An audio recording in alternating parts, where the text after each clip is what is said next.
Сәлем достар, менің каналыма қош келіпсіздер. Бүгін мен сіздерге осындай жұп-жұқа, жұмсақ, тесікшелері көп, нәзік құймақтың жасалу жолымен бөлісетін боламын.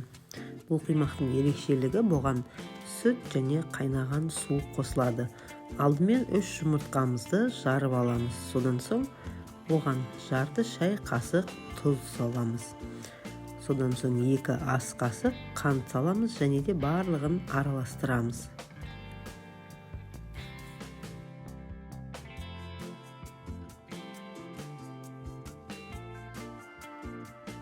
мл сұйық май қосамыз және жарты литр жылы сүт қосамыз. Жарты литр деп отқанымыз 500 мл.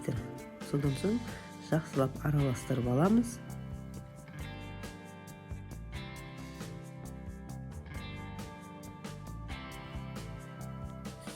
Елгезерді қойып 250 грамм ұнды осылай елгезерден өткізіп аламыз. Оны жақсылап араластырамыз, арасында түйіршіктері болып қалмауын қадағалаймыз.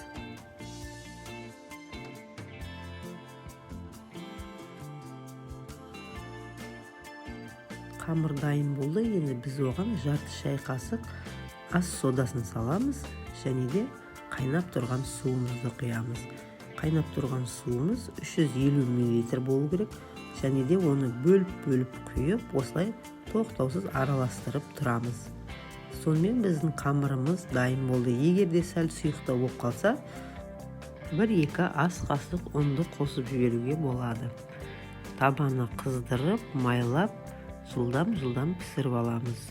Және де оның пісіргеннен соң арасына сары май жағып тұрамыз. Сонда ол өте жұмсақ болады. Сіз де жасап көріңіз. Видеом ұнаса тіркеліп, лайк басуды ұмытпаңыз.